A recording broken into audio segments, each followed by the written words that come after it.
you just saw me rough this out with a rasp. It's nice, it's fairly even for just really quick and dirty job, if you will.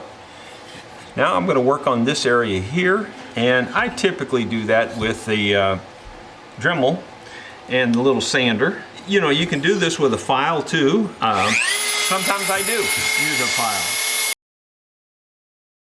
And this sanding disc is not cutting especially well, so I'll try a new disc. Well, my friends, working on this guitar, it's the next day, and I was going to use the Dremel tool to help me kind of round these things off. I could do it by hand with a file, but I like to use the Dremel tool. It's nice and easy to carve that way. But unfortunately, Mr. Dremel gave up the ghost yesterday. I got no real complaints. I've gotten my use out of this thing. I don't know how old it is, but my guess is probably at least 6 years old, probably older than that. I'm sure I've done thousands of dollars worth of work with it. And I noticed just before I hit the switch to turn it off yesterday, I heard it kind of slow down, and I hit the switch, turned it off at the same time, more or less. Wasn't intentional, I just did it that way. And when I tried to turn it back on, it wouldn't come back on.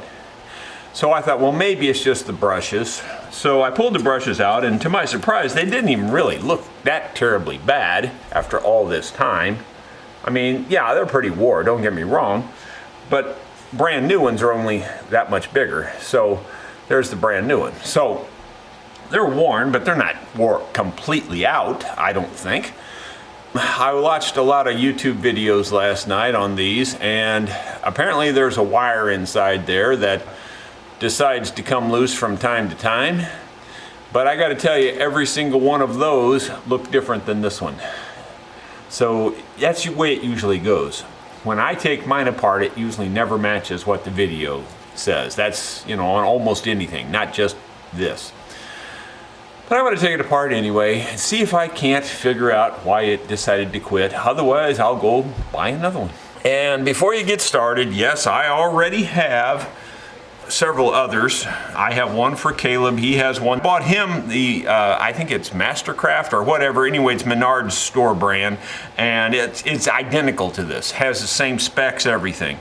It was quite a bit cheaper, so I may just go get myself one of those. Or I also have the Proxon that I could use, but the Proxon is not good to be held in your hand. It just isn't. I don't care what you say, it doesn't hold in your hand well. It's meant to go on the bass and work on the bass. And then I also have one of those with the cable that you just hold the pencil on the end. I don't like those at all. That goes back to the motor, the cable goes back to the motor. You know, lots of people have told me how much they love those, and I've had those for years, and I just don't care for them. They are not flexible as fast as I move. I move way too fast for those things. You know, that cable is just, you know, I'm turning things around sideways, upside down, and that cable just doesn't move that quick. This moves just as fast as I do. I can move it just like a pencil, and yeah, you can say the cable does, but you feel that motor jerking all the time, and it just doesn't work for me. Everybody has a different opinion. That's mine. Well, let's see, I'm going to have to find myself a Torx to fit this.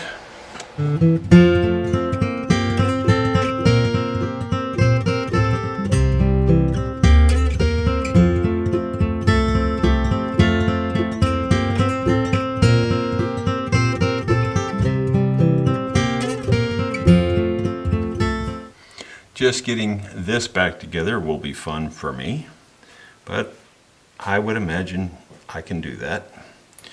I'm not going to test anything. I'm going to go straight to what I'm hoping will be the problem, and that is in this thing here, that one of these wires has come loose, and not so much.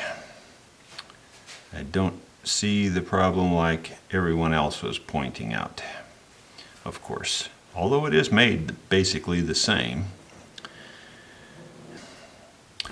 Unless there's a wire loose that just doesn't look like it's loose. So I'm going to touch them a little bit and see if they're burnt in two. No, they seem to be holding in place. So I'll get a meter and test it for continuity and make sure that their wire is good all the way through. You can probably hear this. That little tiny beep tells me that there's continuity on the 2 probes. So let's see if we have continuity on these. Yes. Yes. So, as always, it's never as simple as it looks in a video. That should tell me that that part's okay. So my guess is my problem is somewhere else. Maybe a different wire broke on somewhere else. And I don't see anything obvious on this, which is the next place that I would have expected there to be a problem. So that probably means mine's in the electronics, which probably also means I'm buying a new one. So, I don't know, I didn't really want to go this deep and take all this apart, but I think I'm going to have to just to see if I see something burnt or whatever. Odds of getting this back in here, I would say, are slim to pretty much 0. I will say that this piece here might not have been connected. I don't remember that being, yeah, I guess it was. Maybe it was. I don't know. We'll see. Well, let's just see, am I even getting voltage through the cord? Let's just test the obvious. Let's plug it in, just laying there like it is, and let's see if I'm even getting voltage through the cord.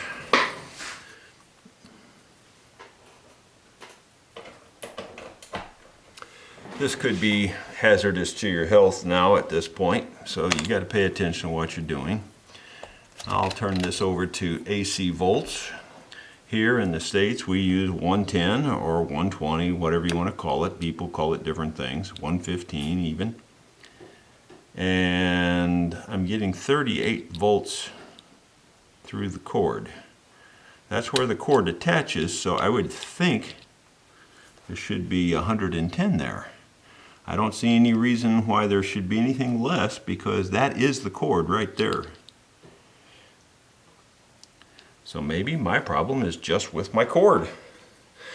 Granted, the cord, I will tell you, has a war spot near the plug-in.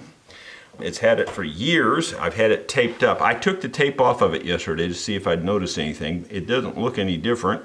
I had this really taped up just so that it wouldn't bend and get worse. And it's lasted that way for years and years and years. But perhaps it finally gave up yesterday. Perhaps that's the first thing I should have tested. You know, you should always test the simple thing first. I've always said that, and here I didn't do that. So maybe that's my only problem. I'll put a new cord on this, retest it, and see if that helps. Well, my friends, this is a puzzler. I put on a new plug on the cord, and the wire runs through here. As you can see, it comes out to right there. Those 2 wires are the end of this. And when I test it now I'm getting 41 volts. So I've improved it by about 4 volts, 3 volts, something like that. That doesn't make sense to me.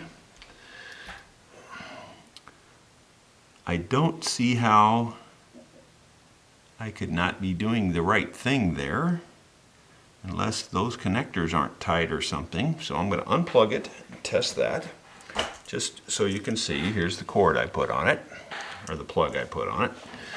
Now it's unplugged, obviously, so I'm going to test this right here and see if these are tight. Maybe they're just not tight anymore. No, they appear to be tight. I don't see how this could be broken, but maybe it is. Because that wire is coming directly out of the cord. It should be 110. I tested another tool in my plug down here, and it works, so I'm pretty sure the plug itself is fine, but let's just test the plug just to be totally sane.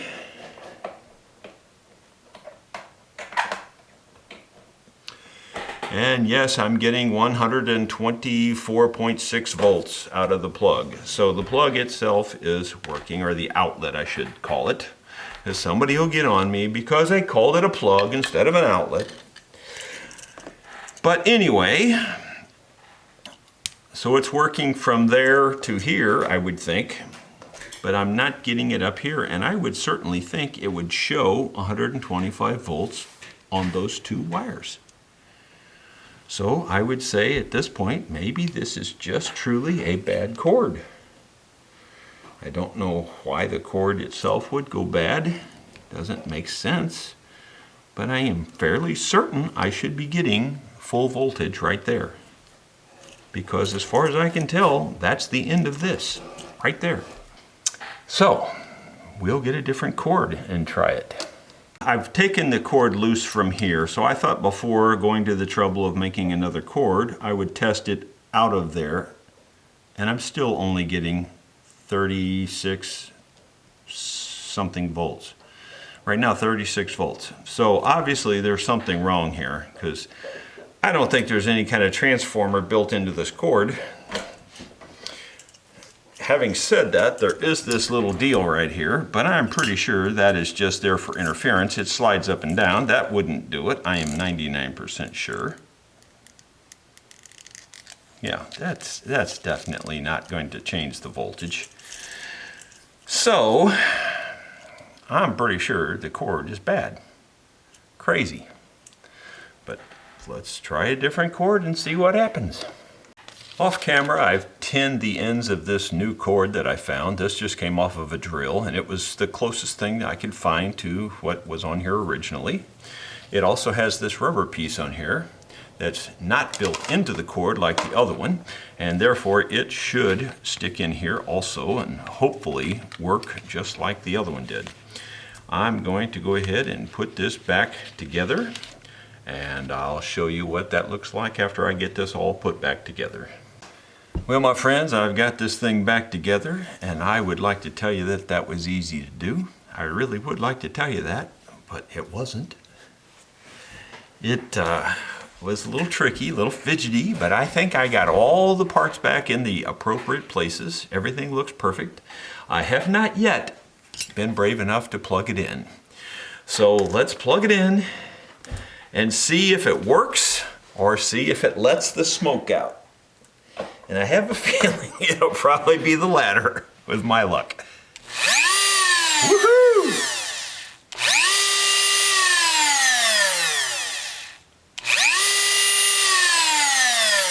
I like it. Now does the, yeah, speed still works, everything.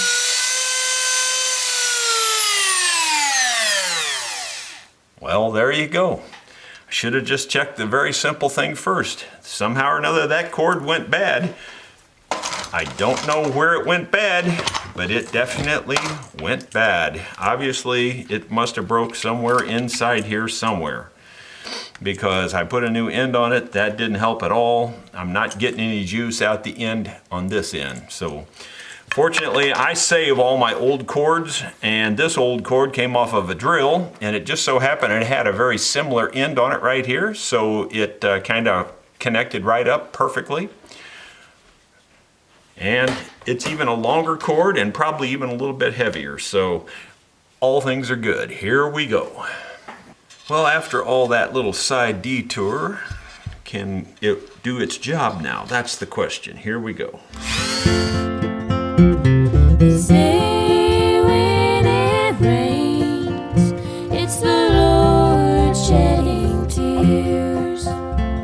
He's crying for all our pain and our fears. Now I know, don't believe what they say. Well, the Dremel works just fine. Seems to have all the power it used to have, and seems to work perfect. So I think that did a pretty decent job on that as a quick rough out. And now maybe I'll work down here and try to round this off a little bit more. 'Cause if it were the truth, he'd be crying today. That looks pretty darn good to me. It needs some more detailing, of course, but as a quick and dirty job, I think that'll do. So basically the neck is just about ready to mount to the body. Could use a little more detailing in this area because that area is hard to get to and hard to work on after it gets mounted. So I'll probably work on this a little bit more, clean this up a little bit more. But other than that, it's probably ready to go. Well, my friends, I don't know how much of this I got on video because I just can't keep track of all the videos I've been doing. You can see that I've got the kerf on the sides now, and it's all, and the blocks, end blocks are in here. These end blocks, by the way, I made out of walnut. The kerf is all made out of mahogany. So this is what you would refer to as the back of the guitar at the moment. I'm going to turn it over, put it back in the mold. Now the back slopes down, so this is shorter here than it would be here. So this is further here than it is here, is what I'm saying. So when I put this in the mold upside down, I'm going to have a block under this to level the top to the perimeter of this. The first question is, will it even come out of here without fighting me too much? Because after gluing those parts in, you never know, something might have got stuck, and sure enough, I think it did. Doggone it anyway. I think some glue squeezed through here. Typically, I have wax paper in there, and I think I forgot actually to put wax paper down through this seam, so I may have a problem getting this apart right here. But you know me, I'll find a way. So off camera here, I'm going to figure that out because I do think it's glued itself in right here. Back here it's fine. I did put the paper on this one. On this one, I think I only put the paper under it because the seam seemed perfectly tight, but I'm sure there was enough glue squeezed out through there to lock it in place. So I'll have to figure that out. Well, to solve my sticking problem here, all I did was just take a piece of hardwood, lean it up against the edge right there. I just tapped it like that a couple of times with the hammer and it popped it loose. So I think everything's fine. It's going to pull out of here now. And you can see there that I did have some squeeze out there. So, you know, it did lock it in that one little spot. But keep in mind we're glued to particle board, and particle board isn't that good. So it came apart very easy actually. I say particle board, this is actually more like MDF. And I scraped that smooth, so that shouldn't be a problem now. Okay, this has really turned out nice. I'm really happy with this set of sides. The staining that you see there is just from getting wet and making contact with the mold and stuff. It just does that. This Paduk is very susceptible to discoloration and things. I've noticed that, but that will go away with just the lightest amount of sanding, so that's not an issue. All right, we're going to put it in upside down. First, I'm going to go ahead and clean out that little bit of glue squeeze out. I'm going to put it back in the mold upside down, and I'll show you what that looks like here in just a minute after I clean up the glue here. I thought when my heart stopped, the world would stop too. But now I know life won't stop for you. Well, you can see there that I put that block in, and it just so happened that block was sitting right here on my desk, and it is exactly the right height to make this work out. And it's just, that doesn't happen very often, but it's about 4.7 centimeters all the way around, or 47 millimeters if you prefer, all the way around. Pretty close to that. I wouldn't say it's perfect to that, but it's pretty darn close to that. So that's good enough. Now we should be able to spread this out to the mold again. We'll put some spreaders in here and clamps and things, keep it all square, and then we'll start putting the kerf in the top. My friends, if you do many things that require a clamp, a C-clamp, I can't recommend highly enough these Harbor Freight C-clamps that are quick adjusting. These are only the 4-inch version. They're cheap. They're just dirt cheap. You can't go buy any other clamps this cheap. And they have this button you push which if you loosen it up and then you pull, then you can open it up quick like that. You can slide it in and then it starts tightening instantly. So it's just awesome in terms of being able to adjust and quickly clamp something. I've been using them for a while. I had the larger version of them, of this clamp, and I decided to buy the smaller version, and I'm really glad I did. This, as I said, is the 4-inch. So just passing along a good tip there. If you do much clamping and you need a 4-inch C-clamp or even their larger 6-inch C-clamp, I recommend these highly. They work really well.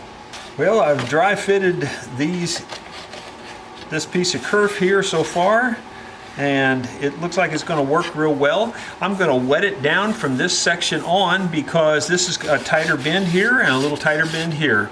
And if you wet this down, it bends much easier. Because the actual kerf itself is very thin, the backside of it, it soaks through really quickly and makes the wood really soft and pliable so it doesn't crack and break as you go around here. And it doesn't affect the tight bond enough to worry about, so we'll go ahead and get the tight bond on here. My goal is just to keep this kerf right at the top edge of the sides here, because these sides are straight on this side. On the other side, we'll have to do a little bit of planing later because, as I mentioned, the back is sloped and it needs to be trued up a little bit more. This side doesn't need much truing up. You can probably see that right here there's a gap. The kerf was not quite long enough, so I cut another short piece of kerf. When you put this in there like this, you can't tell that it's a separate piece. All right, we'll swing her around for me to work on it, and we'll put the other side on. It's time to move on to putting the armrest in this guitar. The customer says he definitely wants one, so I've kind of marked off here where I want to put it, and I'm going to go ahead and cut this kerf back out of here. In hindsight, obviously, had I been thinking, I wouldn't have put the kerf in there, but you know, I get ahead of myself all the time. And that's okay, it really isn't that hard to deal with. This stuff pops out pretty easily, and so it'll only take about an extra 5 minutes to clean that out, and I'll come back and show you what I'm going to do then about making it after I clean this area out. Well, I got the area all cleaned out, and I've got a piece of Padauk here that I believe would make a perfect armrest, quarter sawn and the whole bit. And so what I'm going to do is trace the inside curve under here,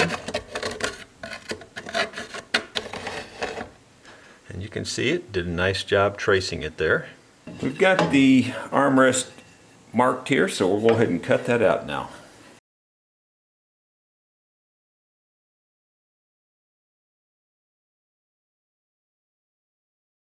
Now that I've got this piece fitting up well to the body, I'm going to cut the inner circle out now, and we're ready to do that now.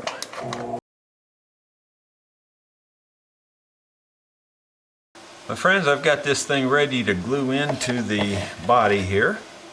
I have marked it, I don't know if you can see the line or not, but I have marked it at 120 thousandths right around here.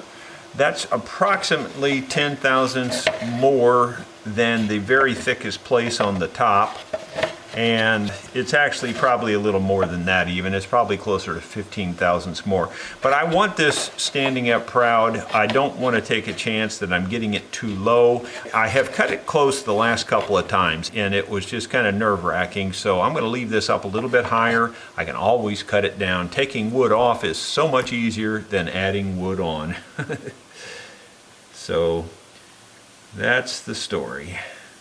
This crazy world keeps spinning around. It's here in my heart, and I can't make a sound. They say well, I believe that ought to hold it. We'll let that set up for a couple hours, and then we'll move on from there. Well, my friends, I'm ready to route the channel out here in this armrest, and the channel in this case just allows room for the top to go on here and catch on this armrest, and then there will still be some of the armrest exposed over here that we will round over later. This is just cutting away enough wood so that I can lay the top on here. I'll have to cut the top to this shape in order to get it to lay on here, and that may not be that easy to do either. But I was trying to figure out a good way to do this that would be repeatable. And I went back and I watched this guy named Rosa, how he did it on his guitar. And I think it was video RSW number 348, part 3. And I went back and watched his video. And he just had a strip of board across here. Well, I thought, you know, it'd be nice if I was able to repeat this. So I cut me a piece of plywood that more closely fits this and has one screw here in this block that could be repeated each time. And assuming the sides fit the mold real well, this should be fairly close each time. Maybe a little tweaking each time, but it'll be repeatable and maybe save a little time in the future. So here we go. We're going to give it a shot.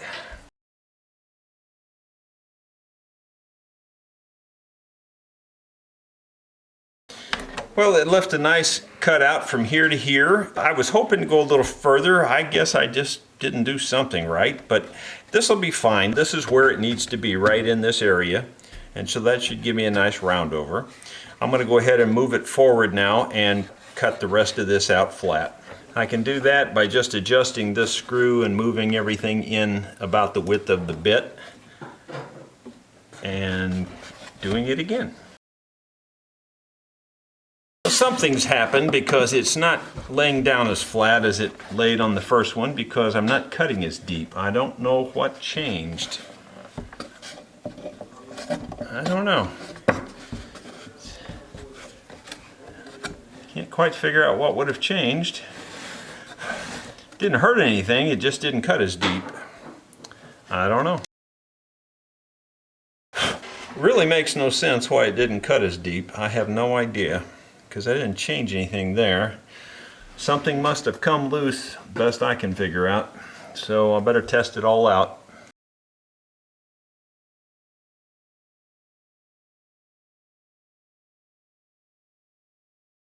Well, so far I haven't had any catastrophe type issues, but my jig has had some issues off camera. I had to cut more of this away because as I moved this way, it interfered, and so I had to cut more of it away.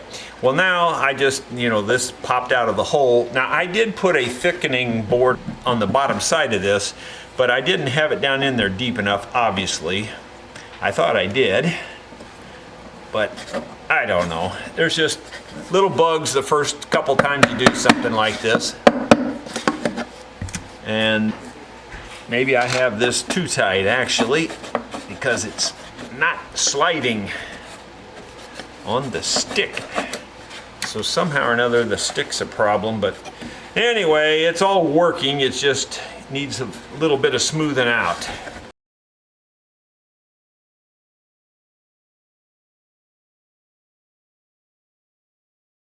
Well, I believe I got it. I'm going to cut some more of this away on the inside because it's just more bulk than we need. And no point in leaving any extra bulk. Plus I'm going to taper the inside of this down to get rid of the bulk. You know, live and learn. It went smooth enough. It made a nice cut and all that, but you know, I could improve the process maybe the next time yet again. But it's getting better each time. It rains, it's the Lord shedding tears. He's crying for all our pain and our fears. Now I know, don't believe what they say, 'cause if it were the truth, it'd be. I took the sides out of the mold because they'll stand here easier, and I'm going to taper back the back side or the inside of this armrest and taper it back quite a bit. And I've got my vacuum. I'm going to just taper it with one hand and vacuum with the other. Of course, I'll have my mask on. Trying today.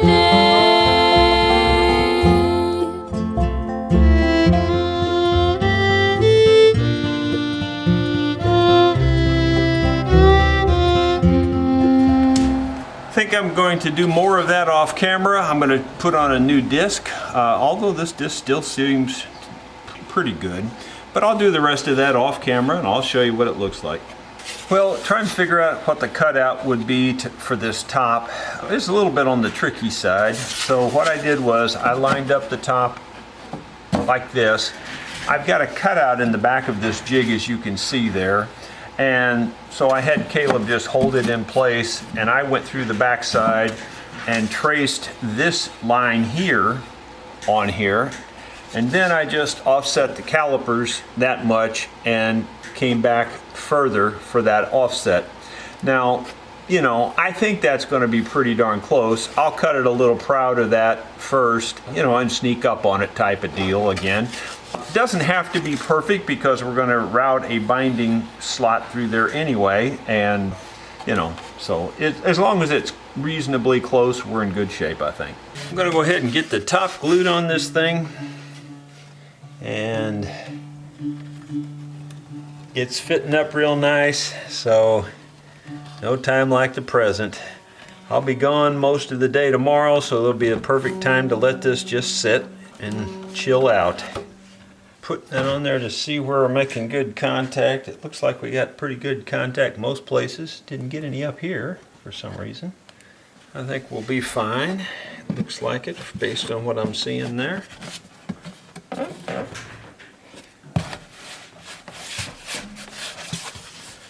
think the way I'm going to do this is just tie it down with my long rubber strap that I have. The only place that I need to push it in is right here. It's a little bit cockeyed, so I'm just doing that first, and the rest of it seems like it's all fine.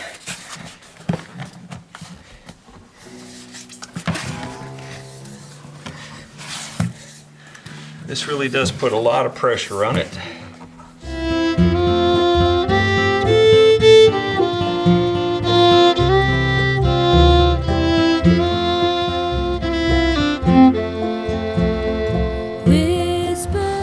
That should work just fine. It's all glued well, and the straps really hold it down nice, so it should just be fine. Well, my friends, this thing has been drying overnight. As a matter of fact, it's been almost 24 hours. It's 3 in the afternoon now, 3:20 in the afternoon. And I've taken it out, and it is really nice. I'm going to trim up these edges, and the top is just a little proud of the sides here, so we're just going to trim all that up, and I'm going to just use my finger plane to trim that up. It only takes a few minutes to trim it up with the finger plane, and basically it just amounts to doing this a whole bunch of times. And I have to adjust the plane a little bit because it's set pretty shallow at the moment. But I'll do that off camera, and then I'll show you the next step. I'm putting the little supports on the sides. Often I use cloth. That's what a lot of the manufacturers use. The old timers used pieces of wood. I like the pieces of wood better. I think it's much stronger. I'm going to go ahead and use the wood on this one. I also think it's just as easy and maybe even easier to use the wood. So I'm using this one as my spacer, and then I just line one up here. I've already thicknessed these down to 50 thousandths of an inch, so they're really thin. To give you an idea how thick 50 thousandths is, it would be about 10 sheets of notebook paper pressed tightly together. Roughly that. It'd be a millimeter or a 1.25 millimeter for my millimeter friends, or approximately thereabouts. And then once I get that where I want it, I know it's going to fit, I go ahead and put the glue on it.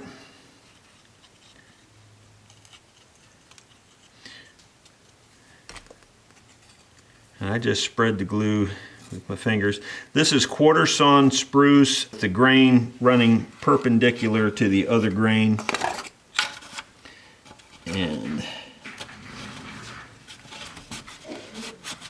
So I just use that as kind of my alignment tool there. Then I just need to get some more clamps like you see over here with some more cauls on both sides and put it in. I'm not going to show any more of that, but you can see what I'm doing here, and I'm just going to do that the rest of the way on this side here. I'm at the point where I'm tying up the loose ends on the potential of putting the back on this guitar. So, you know, I'm dry fitting it like that and making sure everything fits up. But mostly I've been looking at the inside, making sure it's cleaned up, you know, that it's ready to go. I have kind of leveled the outer edge with a long sanding block like this. And, you know, it's about as good as it's going to be, I would say. Really can't think of anything else to do to it. I'm just going to vacuum it real good before I go ahead and put the back on. But I thought you might like to hear it in this form. It is an amazing drum at this point. It really does ring. So let me let you hear it that way. I'm just going to be putting one finger underneath the neck block, holding it up like that, and then I'm just going to be tapping on the top like this, about this hard. And you can probably already hear it, but let me direct it at the camera, and I think it'll even be better.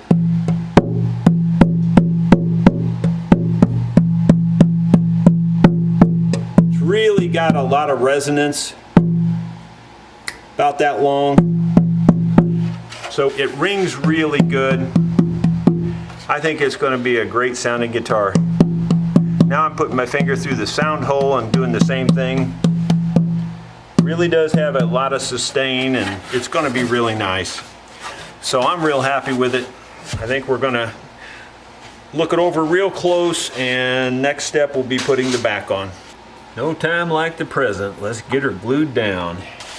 Oh Lord, send me some rain, just a few drops. Well, that looks real good to me, so let's put her down. To rid all my pain, I look to the west. The sky is so clear. Lord, send some rain, so I know you hear. They say when it rains. Well, that's about all there is to it. I'll probably go around and put a few more clamps. I don't have the same kind. I've got some more different ones, but I'll get some more clamps on this. And we're going to let that set probably over the whole weekend, because it is Friday late afternoon. Maybe you can see all the clamps I have on that thing. I can't even count them all. But that's the better way to do it, is to make sure it's good and clamped all the way around there. Good and tight, which is a German word, right? Good and tight. Anyway, it's good and tight. We'll look at this probably Monday. Well, my friends, I got ahead of myself again. I just, as I was sitting here thinking about this, remembered I didn't put in the little cleats that cover up the seams here on the back, on the inside between the braces. So I'm sitting here debating on a Friday afternoon late, do I want to take all these clamps back off and pull this back off and do that before I glue this on here, or just figure out a way to put those little braces in there afterwards. And as much trouble as it might be, I think I can just put them in afterwards, because I really don't feel like pulling this back apart. And I wish I'd have thought of it, but you don't realize that this is not one continuous thought process. I get interrupted 1,000 times a day for one reason or another. I'm jumping back and forth and jumping back and forth, and occasionally I get ahead of myself, and I did in this case. So there you go. But at least I thought of it, so I will fix it, but I'll just fix it Monday, I guess. My friends, it's the following Saturday morning, and I went ahead and took the clamps off of this, sat overnight, and oh my goodness, listen to this. Now watch, the key thing is watch how lightly I'm tapping. I'm not hitting this hard at all. Just barely barely touching it. So you can see, I'm just, oh my gosh. It honestly sounds like you're tapping on some sort of a metal vessel. I mean, it just has the ring to it, just like a bell. And it just has the sustain. If this guitar don't produce sound, then we all might as well just quit. Ain't no point in trying any harder. We'll see how it turns out, but I'm just sure it's going to be exciting. My friends, you know me and the use of my finger planes. I have trimmed the back of this guitar down flush to the sides, and I use the finger plane to do it all until I get to this stubborn end grain. And I could even do the end grain that way, but with this inlay in there, it wants to chip out a little bit. So I'm going to use Colin's secret weapon that he sent me, and it's really awesome tool.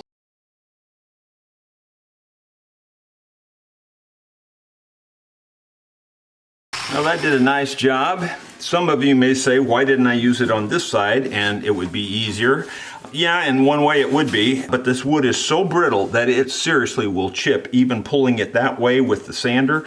So pulling it this way, you're pulling it into the sides. The additional benefit you get from that is that the back is slightly beveled in to the sides, and that's good for when you start going around this with a router. Nothing's there in the way to bump. It would be easier the other way, but there's an advantage to what I'm doing. It's the Lord shedding tears. He's crying for all our pain and our affairs. Now I know. Just for safe measure, I went around there and just touched up all the rest of it too, just with that, just to make sure there's nothing protruding. By having it smooth and slick around there will make the router job when I route the binding slots much better. Well, that's in really nice shape now. It is Saturday, so I am just going to let it set probably till Monday. I just wanted to get a jump start on Monday. I've got the dovetail marked out here where I can put the neck into the body. It's all drawn in pencil here. I'm going to just do it freehand, which is the way I've pretty much always done it. I have the router set at about half the depth. Here we go. Believe what they say, 'cause if it were the truth, he'd be crying today.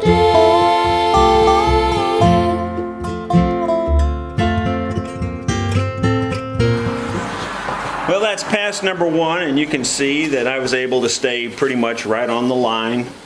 I'm going to set it to a full depth, which is spinning it around to a mark I have right here.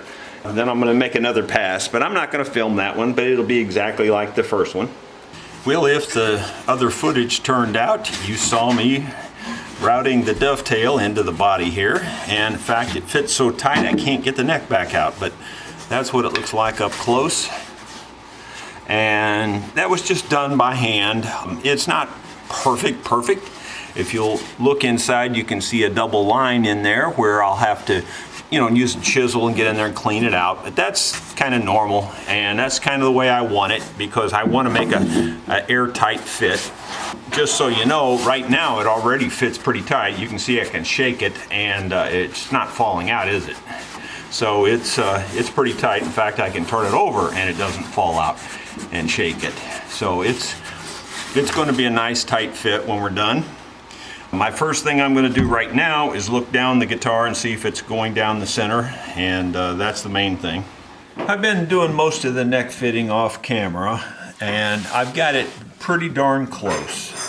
And those of you who have seen my videos before know that I use the carbon paper method. I put a strip of carbon paper in there, slide the neck in, and wherever it leaves a black mark, that's a high spot. You can turn the carbon paper this direction, and you can turn it with the other direction, and then you can get both the inside and the outside and know where the high spots are. So, and then I just take a chisel and just barely shave those off. And I just keep working at that. And then I also keep checking the neck angle down the center so that it's going down the center line. And it is going down the center line very well, so I'm real good with that.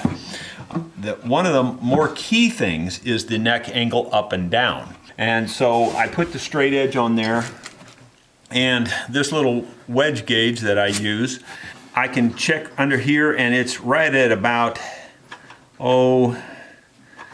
80 thousandths roughly. And then I go back to about where the saddle's going to be, and it's probably about 160 thousandths there, although the gauge only goes up to 150. So that's about a 60 thousandths difference. Let me rephrase that. So it's about roughly 80 thousandths now, and it's about 160 back here. So that's a 80 thousandths difference, which is a little bit more than what I need. I would prefer this only be about 65 thousandths roughly when we're done, 62 thousandths. And that's about equivalent to about a 1/16 of an inch, or equivalent to about 1.5 millimeters, or 1.5 millimeter for my millimeter friends who prefer the decimal version. Anyway, the bottom line is, it's close, but I probably want to not have quite as much angle on the neck as I have. I've only got a little bit more to go, as you know, so I'm just going to be working on that a little bit, trying to straighten that angle back up a little bit.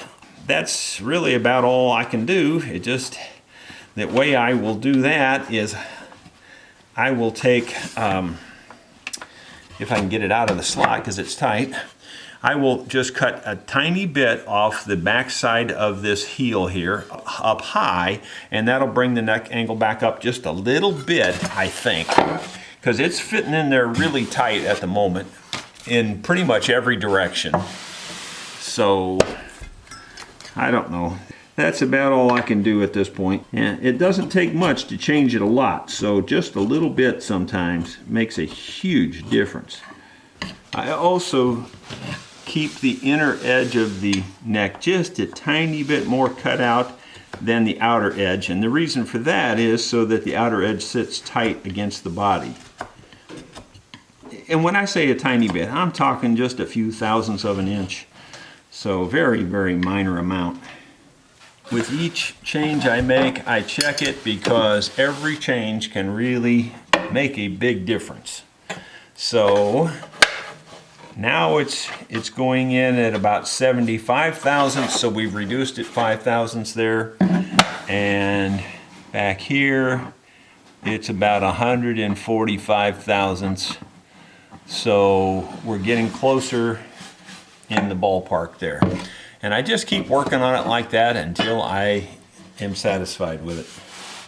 That's about all I can tell you. You just have to keep working and just shaving off little minute amounts to get it perfect.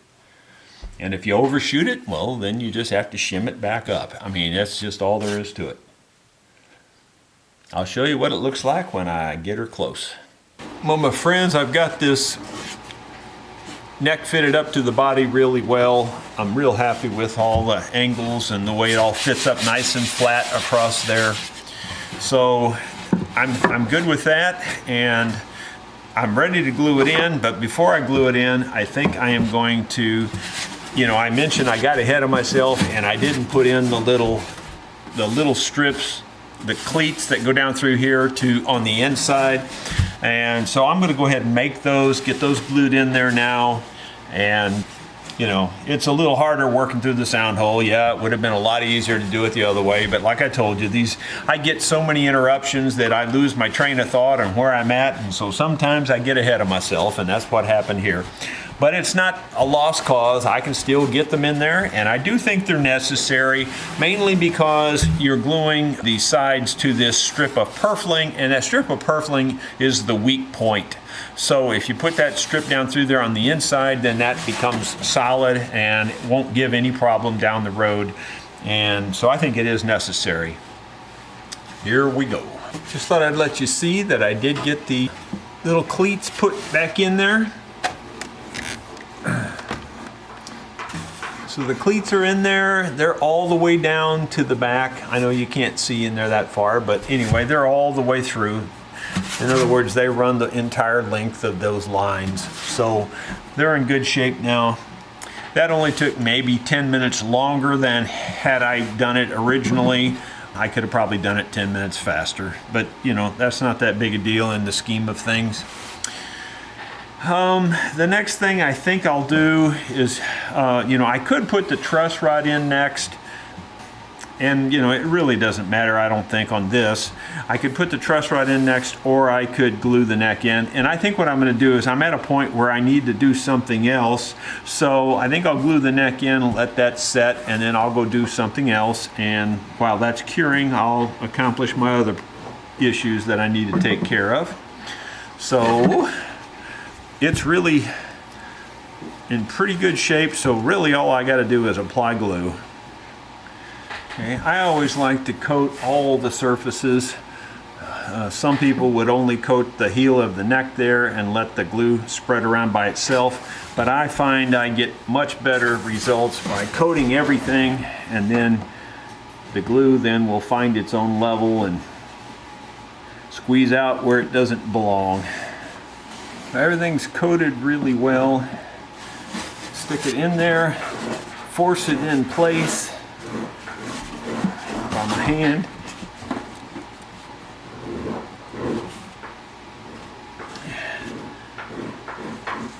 There shouldn't be a ton of squeeze out because I put the glue on pretty thin, but I know I'm getting a good contact everywhere, so now I'll just triple check my angles. I've checked for center, it's going right down the center of the neck. I've checked for level across the top like this. It was perfectly flat across the top, so that's perfect. And then the final check is to check that string height here, or action, I guess you'd call it. Anyway, the height above the top, and that's right at about 50 thousandths, 60 thousandths. It's right in the ballpark, so that's just about perfect. It's really hard to tell even, but it's close enough. It's going to work just fine. I'm going to go ahead and put another clamp on this. Well, actually, I think I'll just center this clamp a little bit more because I needed it off center there just so I can measure and check. But I think as long as I just center this clamp up, I think we're in good shape. I will try to check it one more time to see if it's changed anything, but I think it's probably fine.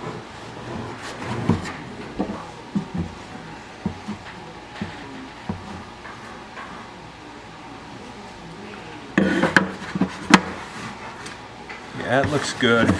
It's about as good as I can do. So we'll just let that set probably overnight, and then we'll move on to the next step. Well, folks, I just thought of something. It's crazy, but I'm going to take the neck back off. I really think I'll want to bind it before I put the neck on here. I had thought of that originally, and then again, I get ahead of myself. That's it. So, order of operations, I definitely want to bind it, I think, before I put the neck on. It's not a big deal just to clean that glue up there, and I think that's what I'll do.